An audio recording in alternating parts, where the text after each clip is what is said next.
차윤아 목사입니다. 한 주 동안 잘 지내셨어요? 지난 강의 들으며 적용할 점을 자신의 기도말로 적어보셨나요? 저는 지난주 말씀을 묵상하면서 나는 여전히 실패하고 실수하여도 변함없는 사랑으로 인도해 주시고 늘 함께 동행해 주시는 하나님의 은혜가 참 감사하였고, 나의 실패에도 불구하고 하나님은 결코 실패하지 않으신다라는 그 말씀이에요. 전능하신 하나님이 나와 함께 하시니 나는 오늘보다 내일 더욱 믿음의 성장과 성숙을 이루어 나갈 것이라는 믿음을 기도의 말로 한번 적어보았습니다. 그리고 한 가지 일이 생각이 났었는데요. 저희 큰 아이가 감사하게도 저를 닮지 않아서 달리기를 잘하더라고요. 달리기가 제일 좋다던 아이는 4학년 때 학교 대표로 육상 경기를 나가게 되었습니다. 학교 대표로 육상 대회를 나가다니 너무 대견하였습니다. 그런데 육상 경기에 모인 4학년들이 자기 학년 같지 않게 모두 키도 크고 체격도 좋은 것이었어요. 알고 보니 그 아이들은 학교에서 육상 선수로 매일 훈련을 받는 아이들이더라고요. 예상대로 저희 아이는 등수 안에 들지 못하였고, 첫 실패를 맛본 아이는 큰 소리로 엉엉 우는데 그 모습이 얼마나 사랑스러운지, 우는 아이를 꼭 끌어안고 그 아이를 흐뭇하게 바라보던 일이 생각나면서 하나님께서도 내가 실패하며 눈물을 흘릴 때 긍휼의 눈으로 바라봐 주시고 나를 꼭 안아주시겠지라는 생각이 들었습니다. 내가 연약할수록 더욱이 여기사 높은 보좌 위에서 낮은 나를 보시네. 오늘도 그 크신 하나님의 사랑과 은혜를 기억하면서 기도 후 수업 시작하도록 하겠습니다. 기도하시겠습니다. 하나님, 오늘도 꿈꾸는 제자학교로 모이게 하시고 사사기 말씀을 나누게 해주신 참으로 감사합니다. 말씀 나눌 때에 성령께서 함께하여 주셔서 말씀 속에 숨겨진 하나님의 마음과 뜻을 깨달아 알게 하여 주시옵소서. 모든 것 주님께 맡기며 예수 그리스도의 이름으로 기도합니다. 아멘. 지난주 함께 나누었던 암송 말씀이었지요. 사사기 17장 6절의 말씀 같이 외우고 수업 시작하도록 하겠습니다. 암송 말씀 사사기 17장 6절 말씀입니다. 시작. 그때 이스라엘에 왕이 없으므로 사람이 각기 자기의 소견에 오른 대로 행하였더라. 아멘. 우리가 암송한 17장 6절의 말씀은 8장 1절에도 마지막 절에도 기록되어 있습니다. 그때 이스라엘에 왕이 없었다 라고 반복하여 말하는 사사기의 결론은 이스라엘 백성들이 그들을 다스려야 할 여호와 하나님의 왕되심을 거부하고 하나님 없이 제멋대로 살았다라는 것입니다. 왕이 없는 백성은 곧 하나님을 잊어버린 언약 백성을 가리키고 있는 것입니다. 하나님의 왕되심을 거부하니 결국 그들은 자기 소견에 오른 대로 행하며 살다가 우상 숭배를 하게 되었는데요. 오늘은 사사기 계론에 해당하는 1장 1절부터 3장 6절의 말씀을 살펴보며 그들이 어떻게 하나님의 왕되심을 거부하고 자기 소견에 옳은 대로 행하며 살았는지 그 모습을 살펴보도록 하겠습니다. 혹시 오늘 본문의 말씀을 읽으면서 이상한 부분은 없으셨나요? 지금 PPT에 1장 1절 말씀, 2장 8절의 말씀 기록되어 있는데요. 함께 읽고 말씀 이어가도록 하겠습니다. 1장 1절 말씀입니다. 시작. 여호수아가 죽은 후에 이스라엘 자손이 여호와께 여쭈어 이르되 우리 가운데 누가 먼저 올라가서 가나안 족속과 싸우리이까. 2장 8절의 말씀입니다. 시작. 여호와의 종 눈의 아들 여호수아가 110세에 죽음에. 1장 1절에 여호수아가 죽은 후에라고 기록되어 있는데 또 2장 8절에 가서 여호와의 종 눈의 아들 여호수아가 110세에 죽음에 라고 여호수아의 죽음에 대해서 2번 기록하고 있습니다. 문맥으로 이해해 볼 때 여호수아가 죽은 후에 이스라엘 지파들이 땅을 정복하러 올라갔고 그 땅을 정복하고 나서 또다시 여호수아가 죽었다라고 되어 있는 것인데요. 이 문제를 해결하기 위해 그동안 성서학자들이 많은 연구를 해왔고 모든 학자들이 이 단락은 1장 1절부터 2장 5절까지 2장 6절에서부터 3장 6절까지 2개의 서론으로 구성되어 있다라고 인정하였습니다. 그리고 성서학자들은 사사기에는 2개의 서론과 2개의 결론으로 되어 있다라고 말하고 있는데요. 이 부분에 대해서는 결론에 가서 더 자세하게 다루도록 하겠습니다. 2 서론의 내용을 살펴보면 첫 번째 서론에는 왜 이스라엘이 가나안 사람을 쫓아내지 못했는가에 대해서 기록하고 있고요. 2번째 서론은 이를 신학적으로 보충하는 설명을 기록하고 있음을 볼 수 있는데요. 그러니까 이스라엘이 군사적으로 실패하게 된 것은 그들의 종교적 실패가 원인이 되었다라는 것을 말하는 것입니다. 1장 1절에 시작하는 여호수아가 죽은 후에라는 구절은 여호수아서가 시작하고 있는 1장 1절의 말씀과 거의 똑같습니다. 이 첫 구절은 신명기 이야기를 이어갔던 여호수아 이야기를 사사기가 이어갈 것임을 알려줍니다. 그래서 우리는 여러 세대에 걸친 역사 속에서 하나님의 계획의 통일성을 봅니다. 이는 사사기를 이해하는 데 특히 중요한데요. 사사기에서는 하나님의 계획과 하나님의 백성이 허물어지는 것처럼 보이기 때문입니다. 그러나 여호와는 시초의 종말을 알리셨고 그분을 놀라게 할 만한 것은 아무것도 없습니다. 이스라엘이 죄에 빠져드는 것, 우상 숭배, 그리고 그 다음에 이어지는 포로 생활은 모두 하나님의 계획의 일부분입니다. 역사적 서론에 대해서 살펴보도록 할게요. 1장은 히브리어 알라라고 읽혀지는 올라가다라는 단어를 중심으로 형성되어 있습니다. 먼저 이스라엘이 질문을 하죠. 누가 먼저 올라갑니까? 그때 이어서 유다 지파가 올라가고요. 그 다음 요셉 지파가 올라갑니다. 그리고 나서 여호와의 사자가 이스라엘을 비난하기 위해 올라갑니다.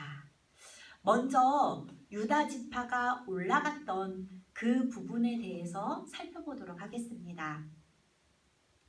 사사기 서론의 첫 부분은 유다 지파가 그들에게 분배받은 땅을 차지하기 위해서 벌이는 전쟁 이야기입니다.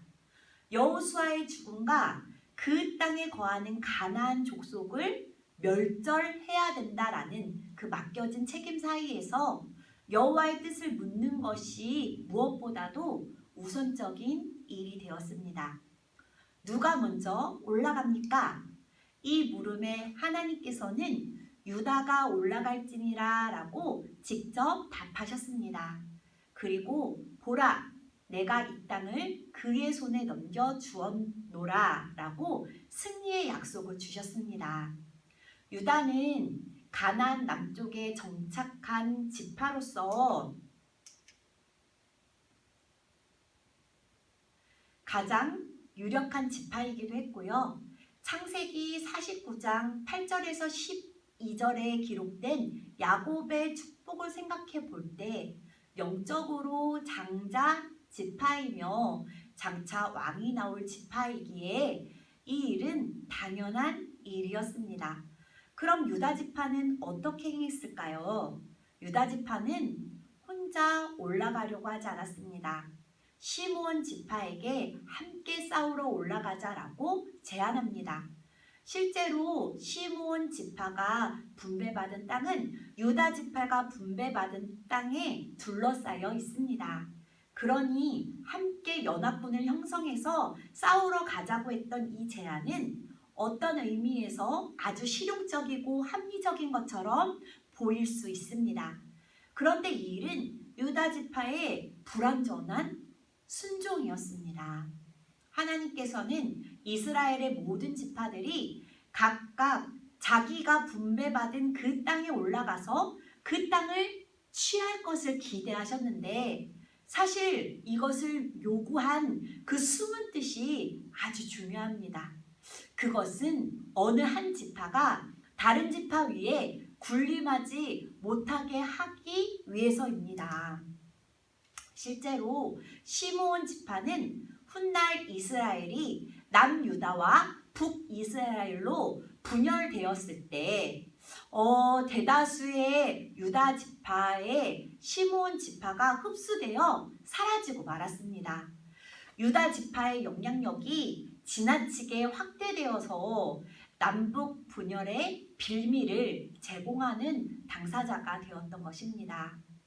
유다 지파의 불완전한 순종이 가져올 이와 같은 결과를 하나님께서는 잘 알고 계셨으나 그렇다고 해서 유다 지파를 외면하거나 그들과의 약속을 철회하지 않으셨습니다. 하나님은 약속하신 대로 가나안 족속, 브리스 족속을 그들의 손에 넘겨주셔서 승리하게 되었습니다. 6절에 아도니 베색이라는 사람의 이야기가 등장하는데요. 여기서 베색이란 다스리는 왕의 호칭입니다. 그런데 여기에서 문제가 되는 것은 아도니 베색의 엄지손가락과 엄지발가락을 잘랐다는 사실입니다. 엄지손가락을 자르면 칼을 잡을 수 없고요. 엄지발가락을 자르면 달릴 수가 없습니다. 그래서 당시 가나안에서는 적국의 왕을 잡아서 그렇게 손가락과 발가락을 잘라 자신의 수하에 두어서 승전의 기념품을 삼고 자신의 위대함을 증명하려는 아주 잔인하고 비인간적인 관습이 이어지고 있었는데요. 하나님께서는 분명 가나안 정복 전쟁 시 헤렘이라고 부르는 진멸시키는 전쟁을 명령하셔서 남녀노소를 구별하지 않고 모두를 진멸하는 그러한 전쟁을 요구하셨습니다. 그런데 여기에서 문제는 유다 지파가 바로 그 가나안 족속의 관습에 따라 똑같이 아도니 베색에게 행했다라는 사실입니다. 아도니 베색에서 발견할 수 있는 복음적인 메시지가 있습니다. 70명의 왕을 죽였다는 이유로 자칭 온 세상의 왕이라고 자부하였던 이 아도니 베색이 유다에게 패하고 예루살렘에서 죽는 모습을 봅니다. 우리도 아도니 베색의 상황에서 배울 점이 있는데요. 1장 7절 말씀, 하나님이 내가 행한 대로 내게 갚으심이로다. 하나님의 백성이 자기의 기업을 소유하려면 위대한 왕이 예루살렘에서 죽어야 합니다. 이스라엘 민족의 기업은 가나안 땅이지만 하나님의 백성의 궁극적인 기업은 새 하늘과 새 땅입니다. 우리가 이 기업을 소유하려면 예루살렘에서 자신의 죄가 아니라 우리의 죄를 위해 죽으신 세상의 참 왕과 믿음으로 연합되어야 하는데요. 하나님은 우리가 행한 대로 우리의 죄를 우리에게 물으시지 않고 바로 본인의 아들이었던 독생자 예수 그리스도께 전가하여서 우리의 죄를 예수님이 대신 갚도록 하셨습니다. 이로 말미암아 우리는 새 언약의 중보자이신 예수님 때문에 영원한 기업의 약속을 얻게 되었습니다. 이것이 히브리서 9장 15절에 밝히고 있는 우리가 받은 복음의 이야기입니다.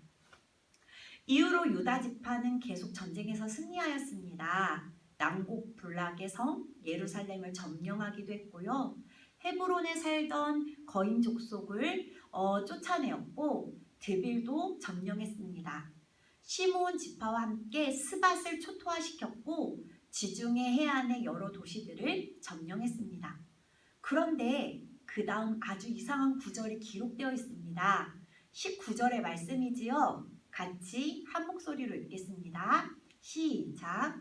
여호와께서 유다와 함께 계셨으므로 산지 주민을 쫓아내었으나 골짜기의 주민들은 철병거가 있으므로 쫓아내지 못하였다. 이게 무슨 말씀입니까? 유다 자손들이 철병거를 핑계로 평지 주민을 쫓아내지 못했다. 아니, 쫓아내려고 하지 않았다라는 것을 밝히고 있는 것입니다.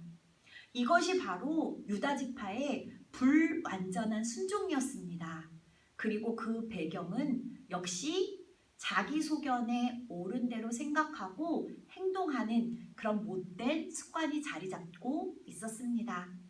그럼에도 불구하고 유다 자손 속에서는 온전한 순종의 사람들이 더러 있었습니다. 그 이야기를 소개하고 있는데요. 갈렙이 그랬고 온니엘이 그랬고 악사가 그랬습니다.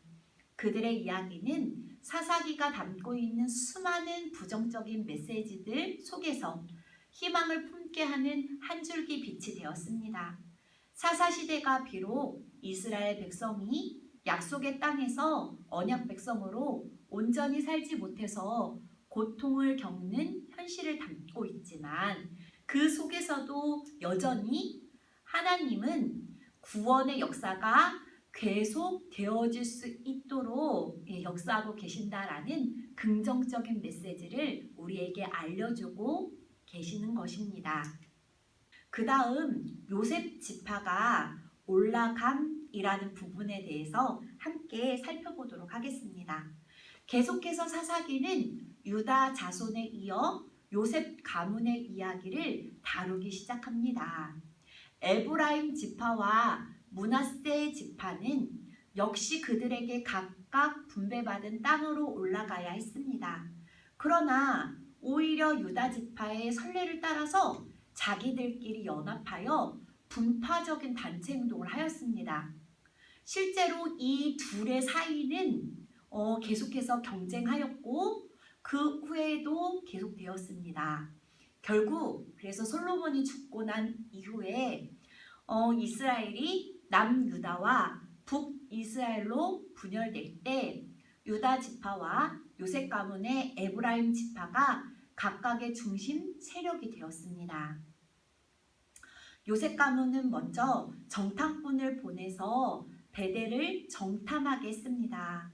하나님과 계약을 맺은 언약 백성은 그 순수한 신앙을 지키기 위해서 하나님을 믿지 않는 사람들과는 어떤 언약 관계도 들어가면 안 된다라는 것이 하나님의 뜻이었습니다. 이 말씀에 비추어 볼 때 요셉 자손을 대표하고 있는 정탐꾼은 아주 큰 실수를 범하고 있는 것입니다. 베델을 정복하기 위해서 정보를 얻는 대가로 그 내부자와 계약을 맺고 있는데요.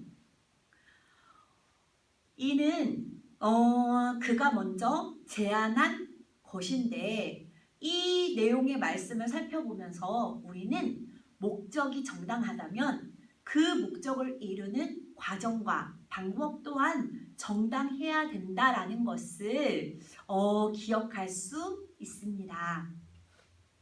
그러나 요셉 가문은 순수하지 못한 동기로 베델을 정복하려 했고요. 그러다 보니 경솔하게도 하나님을 믿지 않는 가나안 원주민과 계약을 맺게 되었던 것입니다. 그 타협의 결과로 요셉 가문은 옛 루스를 정복하였지만 또 다른 루스가 만들어졌습니다. 그리고 새로운 루스는 더 이상 그들이 정복할 수 없게 되었는데요. 왜냐하면 내부자와 계약을 맺었기 때문입니다. 더욱 기가 막힌 상황은 그 내부자가 하나님께서 가나안 땅에서 몰아내라고 명령하신 가나안 족속들의 하나인 헷 사람의 땅에 들어가서 새로운 성읍을 건축했다라는 사실입니다.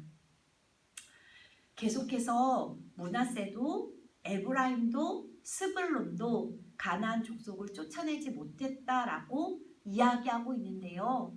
우리말 성경은 쫓아내지 못했다로 번역하고 있지만 사실은 쫓아내지 않은 것입니다. 그런데 왜 그랬을까요? 사사기는 그 이유를 강성한 후에 가나안 족속에게 노역을 시켰다라는 말로 설명하고 있습니다. 노예처럼 강제로 부려먹은 것입니다. 하나님께서 가나안 족속을 쫓아내라고 말씀하셨지 그런 식으로 강제적으로 부려먹어도 괜찮다라고 허락해 주신 적이 단 한 번도 없습니다. 오히려 약속의 땅에서는 그런 강제 노동이 결코 발을 붙이지 못하도록 하는 것이 하나님의 기대였습니다. 누구나 평등하고 누구나 자유롭고 누구나 평화롭게 살아갈 수 있는 그런 나라를 약속의 땅에 세우시는 것이 인류 구원을 위한 하나님의 비전이었기 때문입니다. 이 또한 불완전한 순종이었고 또 세상 문화와 타협한 모습이었고 그 배후 역시 제 소견에 오른 대로 행하는 사사시대의 특징이 그대로 반영되고 있습니다. 지금은 납달리 지파가 군사적인 힘에서 우위를 점령하고 있어서 가나안 족속에게 노역을 시키고 있지만 언제 주객이 전도될지 모르는 일입니다. 아니나 다를까 이스라엘 족속과 가나안 족속의 주도권이 완전히 뒤바뀐 최악의 경우가 발생했습니다. 바로 단 지파의 경우입니다. 단 지파가 분배받은 땅은 팔레스타인에서 아주 비옥한 평지입니다.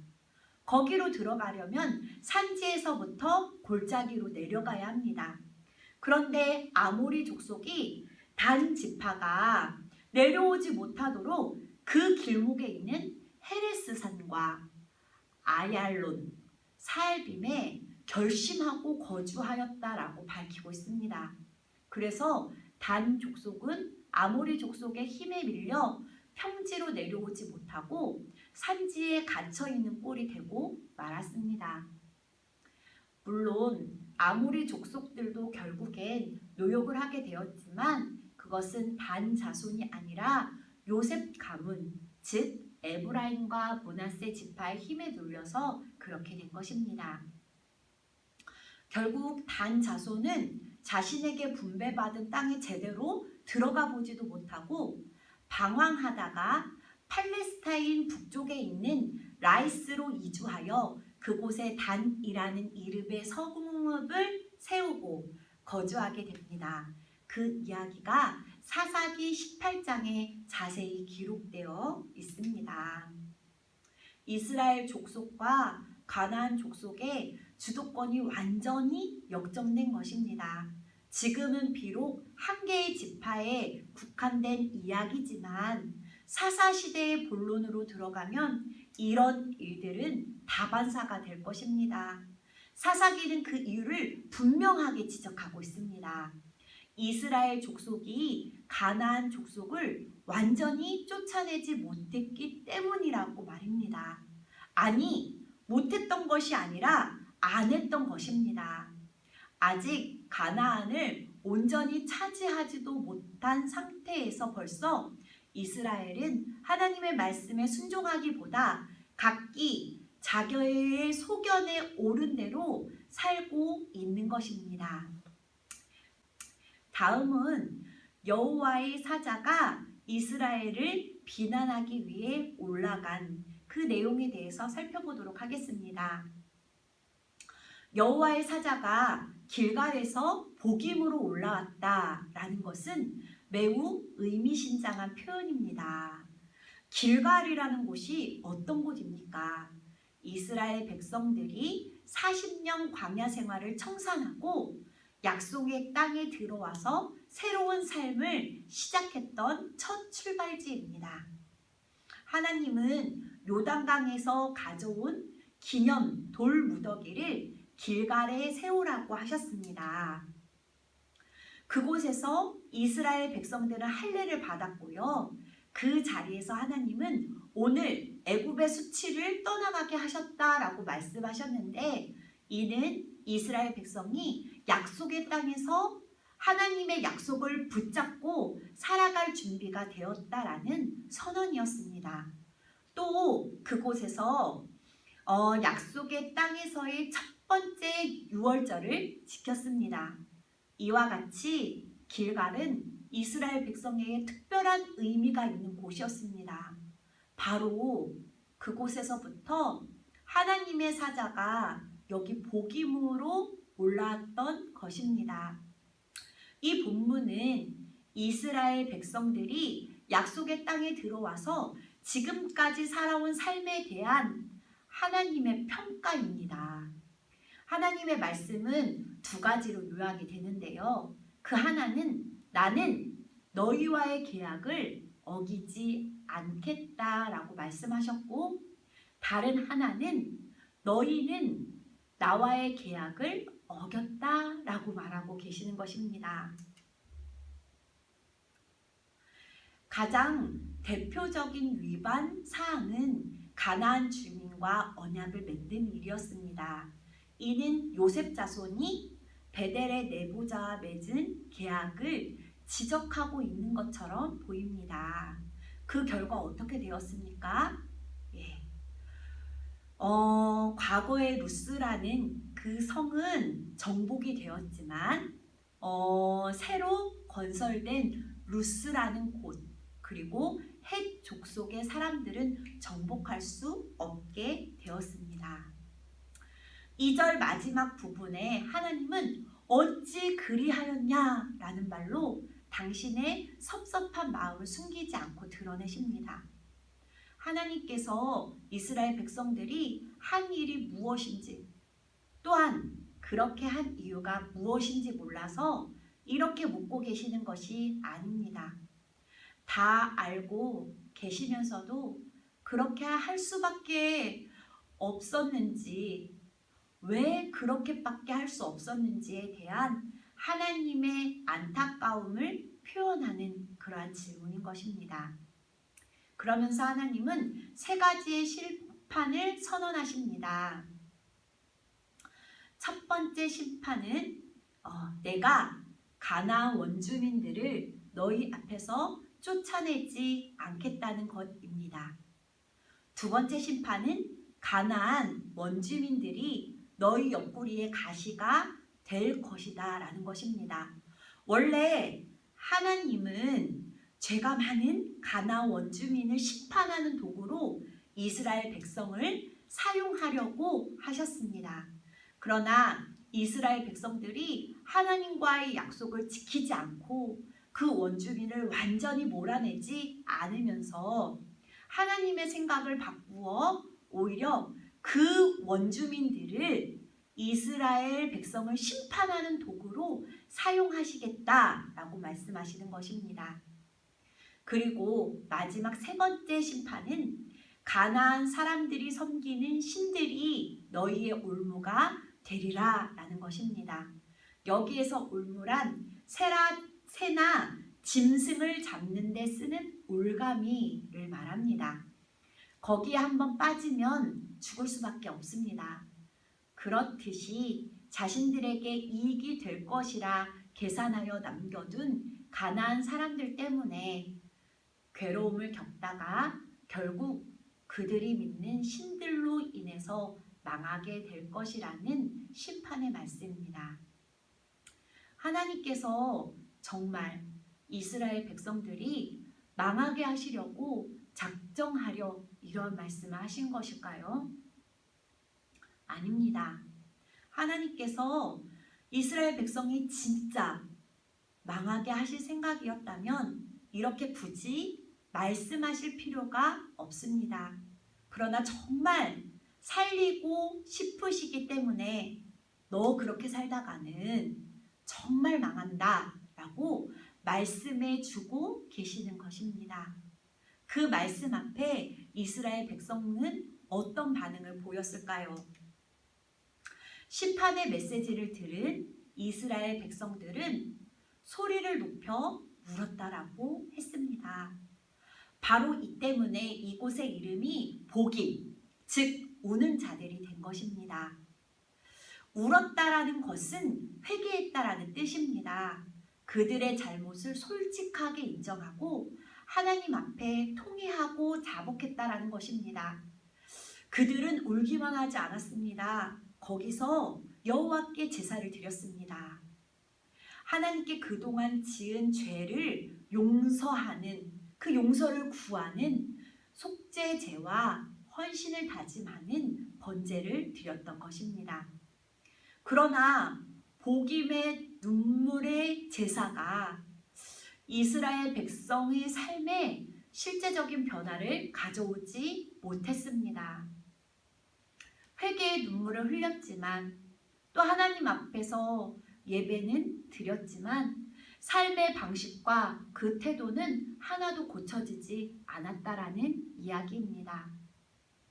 지금까지 그렇게 해왔던 불완전한 순종과 또 자기의 보기에 좋았던 그 행동들을 그냥 계속해서 그렇게 살았다라는 이야기입니다. 이제 두 번째 서론에 해당하는 서론에 대해서 살펴보도록 하겠습니다. 두 번째 서론은 하나님의 관점에서 바라본다면 이스라엘이 가나안 정복에 실패하게 된 근본 이유는 신학적인 이유에서라고 밝히고 있습니다. 겉으로는 가나안 사람의 철병거와 하나님의 언약보다 경제적인 이익을 추구하는 것이 문제겠지만 이런 현실의 근본적인 문제는 이스라엘 사람들의 마음이 이미 하나님을 떠났다는 데 있다라는 것입니다.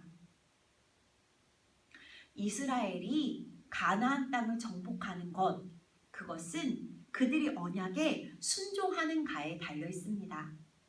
사사기는 우리에게 이스라엘이 언약에 순종하지 않아서 그들이 결국 그 땅에서 추방당하는 것은 하나님께서 언약에 신실하신 분이심을 보여주는 행동입니다.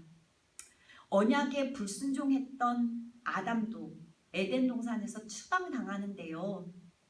그러나 예수님의 순종이 아담과 이스라엘의 불순종을 이깁니다.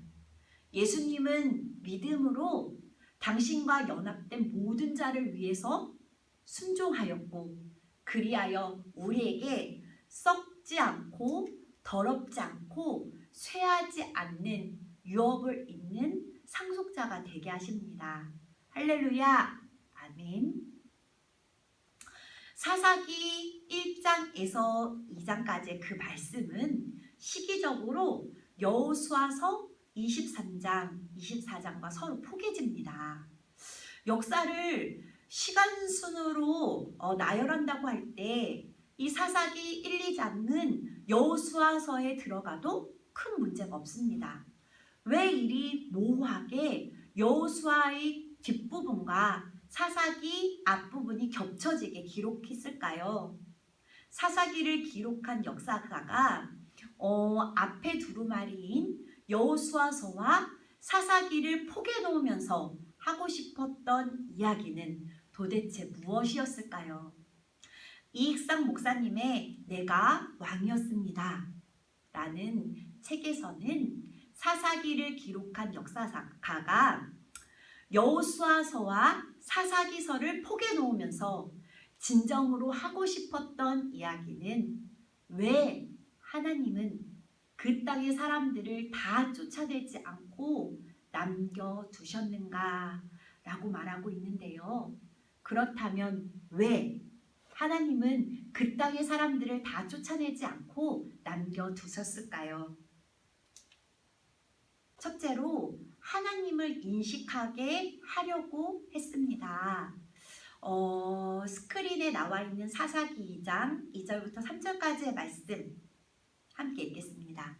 너희는 이 땅의 주민과 언약을 맺지 말며 그들의 제단을 헐라하였거늘 너희가 내 목소리를 듣지 아니하였으니 어찌하여 그리하였느냐.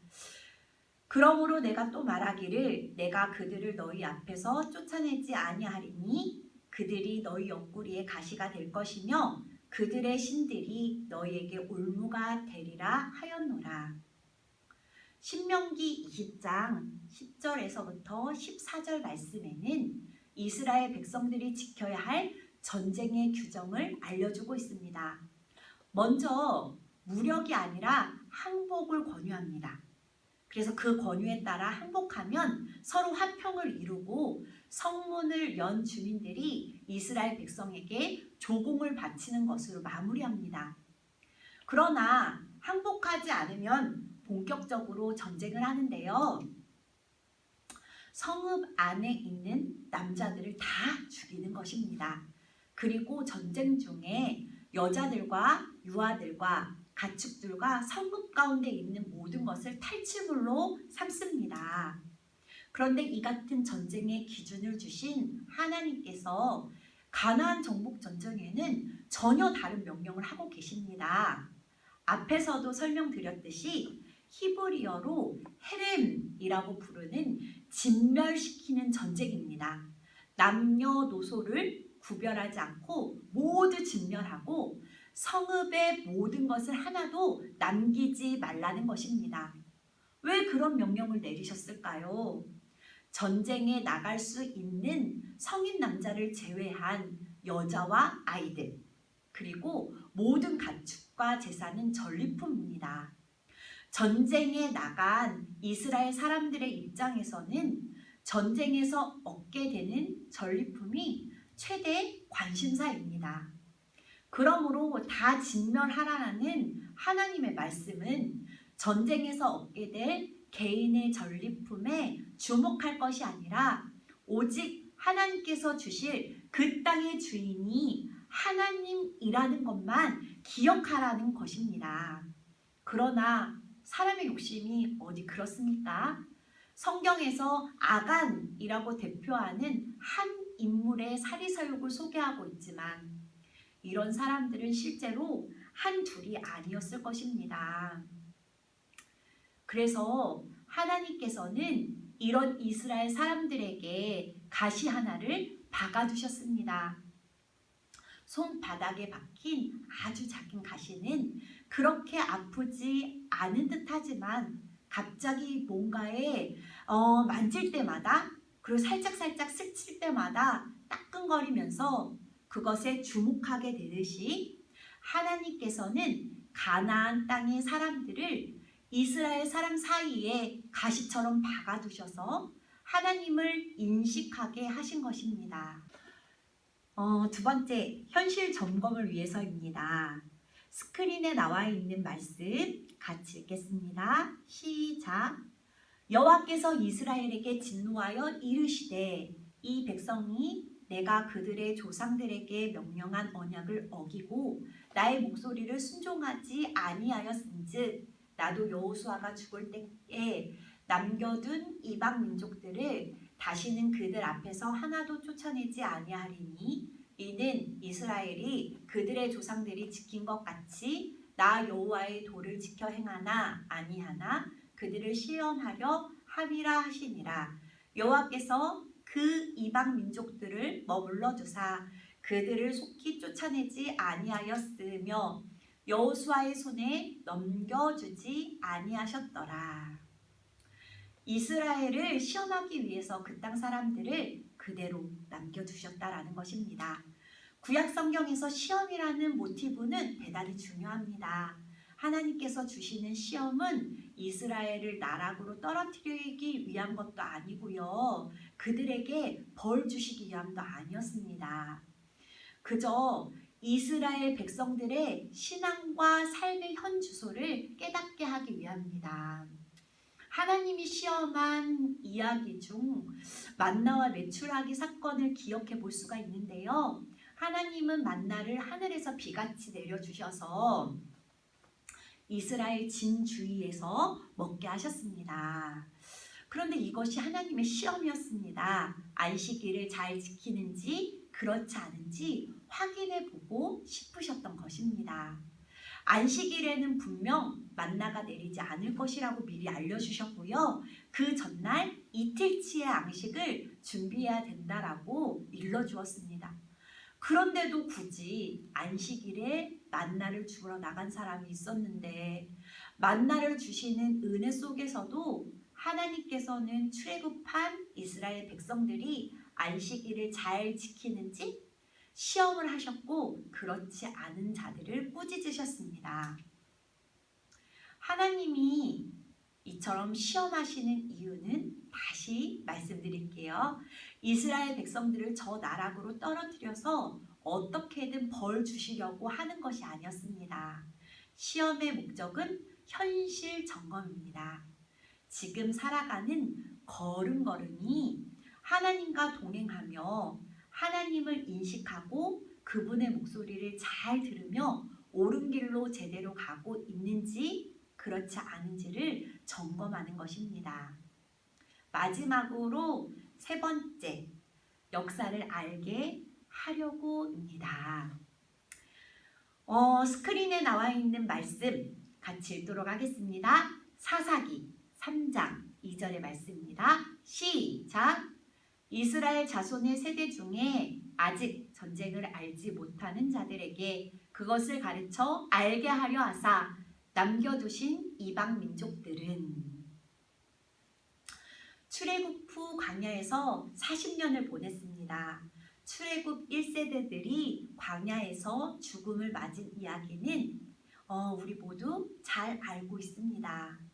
민수기에는 출애굽 1세대와 2세대가 서로 교체되는 이야기가 나오는데요.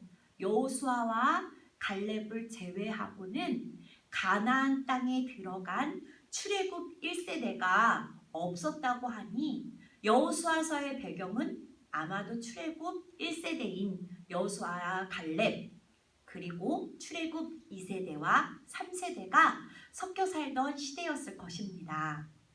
출애굽 3세대는 모세를 한 번도 본 적이 없는 사람들입니다. 혹시 보았더라도 아주 어릴 때 잠깐 스치듯 보았을까요? 이들은 선조들이 광야에서 아말렉 사람과 싸우고 모압 사람들과 싸웠던 이야기를 선조들의 입을 통해서 그저 옛날 이야기를 듣듯이 들으며 자란 사람들입니다. 사사기를 보면 아예 이런 이야기를 몰랐던 사람들도 있었던 것 같습니다. 그런데 사사기를 기록한 역사가의 눈에는 전쟁 이야기는 곧 역사였습니다. 전쟁을 알지 못하는 이들에게 전쟁을 알게 한다는 것은 이들을 모두 전쟁의 용사로 키우겠다라는 말이 아닙니다. 오히려 역사를 알지 못하는 이들에게 역사를 알게 하겠다라는 말로 이해한다면 훨씬 더 자연스러울 것 같습니다. 그런데 이스라엘이 잊지 말아야 할 또 다른 전쟁의 역사가 있습니다. 사사기 3장 2절에 이스라엘 자손의 세대 중에 아직 전쟁을 알지 못하는 자들에게 그것을 가르쳐 알게 하려 하사 남겨두신 이방 민족들은 이라는 말씀 뒤에 그 땅에 남겨진 민족들의 명단을 나열하고 나서 이방 민족과의 결혼 이야기를 하고 있는데요. 성경을 통틀어 가장 예민한 가정 문제가 바로 이방인과의 결혼이었습니다. 출애굽 당시에도 이방인과의 결혼으로 큰 곤욕을 치른 역사가 있습니다. 민수기 25장 1절부터 3절까지의 말씀에 기록되어 있는데요. 이방인과의 결혼 문제는 오늘날 국제결혼을 한다는 말과는 전혀 다른 의미입니다. 결혼 후의 문제가 아니라 그 정체성의 문제입니다. 민수기에 나오는 것처럼 가정의 이야기를 간단히 예로 들어볼까요?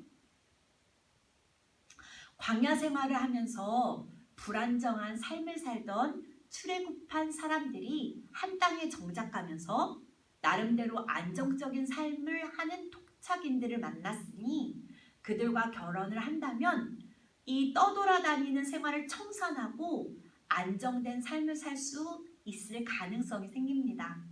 십수년 동안 떠돌이 생활을 하던 사람들에게 이건 아주 매력적인 유혹이었습니다. 그러나 그들과 가정을 이루기 위해서는 반드시 거쳐야 할 통과 의례가 있었는데 그것은 이미 그 땅에 살고 있는 그들의 문화와 전통을 존중해줘야 할 의무뿐이 아니라 그들의 일원이 되어 그들처럼 살아야 한다는 것입니다. 그래서 이스라엘 사람들이 모압 여인들과 함께 모압의 신들을 예배하는 자리에 들어갔던 것입니다. 안정된 생활과 신앙을 맞바꾼 것입니다. 혹 이렇게 생각하는 사람도 있었을지 모릅니다. 이들이 누리고 있는 이 좋은 거 왜 버려? 우리가 잘 취했다가 하나님께 드리면 되지. 아니, 그들이 이룬 선진 문화를 왜 죽이면서까지 없애? 잘 가다듬어진 문화를 흡수하여서 우리의 문화로 성장시키면 되지. 이렇게 이방 문화와 타협했던 사람들과 조금 늦게 가더라도 하나님의 백성이라는 정체성을 지키겠다는 두 부류의 사람들이 싸우면서 타협한 사람들은 이방인들과 결혼해서 우상숭배를 하게 되는 거고 또 타협하지 않는 사람들은 계속해서 가난하고 고난의 길을 걸어가게 되는 것입니다. 사사기를 기록한 역사가의 눈에는 이방인과 결혼하지 않는 것이 바로 정체성의 전쟁이었습니다. 하나님을 향한 신앙의 결단을 요구하는 전쟁 말입니다. 물질 문명의 화려함은 사람들을 항상 유혹합니다. 가나안 사람들을 만난 이스라엘도 예외는 아니었습니다. 그들이 즐기는 물질 문명이 좋아 보이고 그들이 누리는 문화가 더 나아 보였을 것입니다. 그래서 하나님의 백성이었던 이스라엘이 자신들이 보기에 좋아 보이는 가나안의 것들을 선택하던 때가 사사의 시대였던 것입니다. 여기까지 사사기 개론에 대한 내용을 살펴보았는데요. 잊지 않으셨죠? 수업을 들으시면서 깨달았던 말씀 그리고 삶에 적용하고 싶은 말씀을 자신의 기도말로 적어보시기 바랍니다. 다음 주에는 드디어 사사들의 이야기가 등장하는데요. 사사기 3장 온니엘, 에훗, 삼갈에 대한 내용을 나누도록 하겠습니다. 3장의 말씀 묵상해 오시기 바랍니다. 기도하겠습니다. 하나님, 오늘 사사기 말씀을 통하여서 우리의 모습을 바라보게 해주신 주여 감사합니다. 성령님, 우리의 삶을 조명하여 주셔서 우리 또한 사사기의 사람과 같이 자기 소견에 옳은 대로 행하는 일들이 있는지 바라보게 하여 주시고 그 일이 있다면 회개하게 하여 주시사 정말 회개에 합당한 열매를 맺으며 살게 하여 주시옵소서.